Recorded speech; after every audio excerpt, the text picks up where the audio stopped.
آیا ہوں۔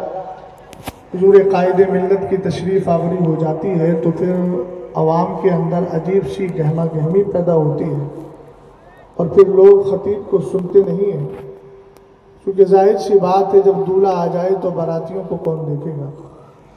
تھوڑی دیر کے لیے میں آیا ہوں، جب تک حضرت تشریف لا رہے ہیں مجھے دھیان سے سن لیجیے گا، اس کے بعد اگر ماحول رہے گا سننے سنانے کا تو کچھ گفتگو کروں گا، ورنہ آپ سے معذرت کے ساتھ رخصت ہو جاؤں۔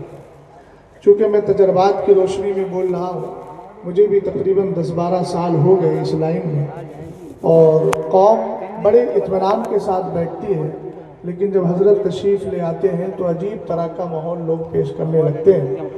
ایسا نہیں ہونا چاہیے، حضرت کے دیدار کرنا ہے، حضرت کا دیدار بھی کرنا ہے، اور موقع ملا تو میری گفتگو کو سماعت بھی کرنا ہے۔ اب آئیے ذرا جیتے جاگتے ماحول میں چاہتا ہوں نبی علی نبی پہ محبت کے ساتھ وہی درود پڑھ لیں جو نماز میں پڑھتے ہیں۔ اللہم صلی علی سیدنا محمد وعلی آل سیدنا محمد صلی اللہ تعالیٰ علیہ وسلم۔ میں کچھ چہرے دیکھ رہا ہوں، درود پاک کے لیے میں نے آپ سے گزارش کی ہے، کسی چندے کا مطالبہ نہیں کیا ہے۔ زبان کھولیے اور اپنے نبی پہ محبت کے ساتھ درود و سلام پڑھیے۔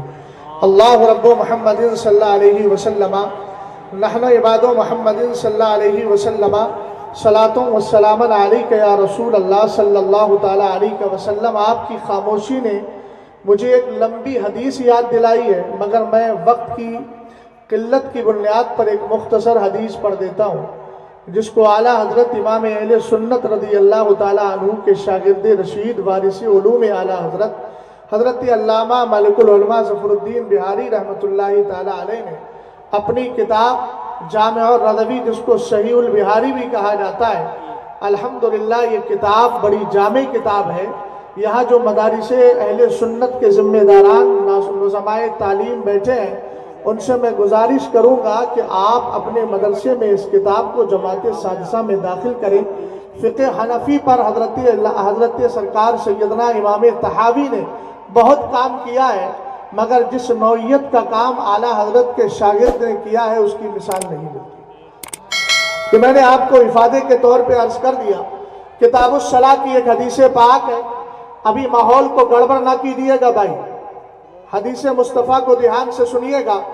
میرے سرکار ارشاد فرماتے ہیں، من صلی علیہ صلاۃ واحدہ صلی اللہ علیہ عشرہ، ومن صلی علیہ عشرہ صلی اللہ علیہ مئہ، ومن صلی علیہ مئۃ کتب اللہ لہ بین عینیہ براءۃ من النفاق وبراءۃ من النار واسکنہ اللہ تبارک وتعالی یوم القیامۃ مع الشہداء۔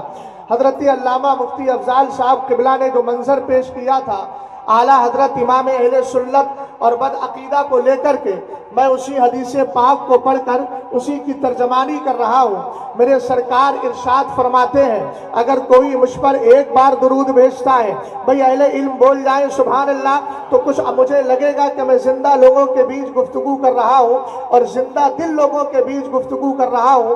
یار ہم لوگ تو وہ ہیں انشاءاللہ الرحمن، موت آنے کے بعد بھی اللہ تعالی ہمیں حیات اخروی عطا فرمائے گا۔ وجہ یہ ہے کہ ہم نبی کو مردہ نہیں مانتے ہیں، مدینے والے کو زندہ مانا کرتے ہیں۔ رسول کریم صلی اللہ تعالی علیہ وسلم کے دیوانوں ذرا غور کیجیے گا، میرے سرکار فرماتے ہیں اگر کوئی مجھ پر ایک بار درود بھیجتا ہے، اللہ اس پر 10 بار درود بھیجا کرتا ہے۔ میں اپنی قوم کے ان نوجوانوں سے کہوں گا جو سوشل میڈیا کے دلدادہ ہیں اور ہر آفر پہ نظر رکھتے ہیں، موبائل میں اگر کوئی میسیج آیا تو دیکھتے ہیں اس میں کتنا ٹاک ٹائم ہے، اس میں کتنا جی بی ڈاٹا مل رہا ہے۔ آؤ میں اسلام کا ایک پاکیزہ آفر آپ کو دے رہا ہوں۔ سرکار علیہ السلام نے فرمایا اگر کوئی ایک بار درود پڑھتا ہے، اللہ تعالیٰ 10 بار درود بھیجتا ہے۔ آخر وجہ کیا ہے؟ 8ویں پارے کو اٹھائیں، سورہ انعام کی آخری آیتیں پڑھیں۔ رب فرماتا ہے من جاء بالحسنہ فلہ عشر امثالھا، جو ایک نیکی کرے گا اللہ تعالیٰ اس کو 10 نیکیوں کا ثواب عطا فرمائے گا۔ یہی راز ہے جو اسلام نے تمہیں بتا دیا ہے۔ اگر تم سرکار پر ایک بار درود بھیجو گے، سرکار علیہ السلام فرماتے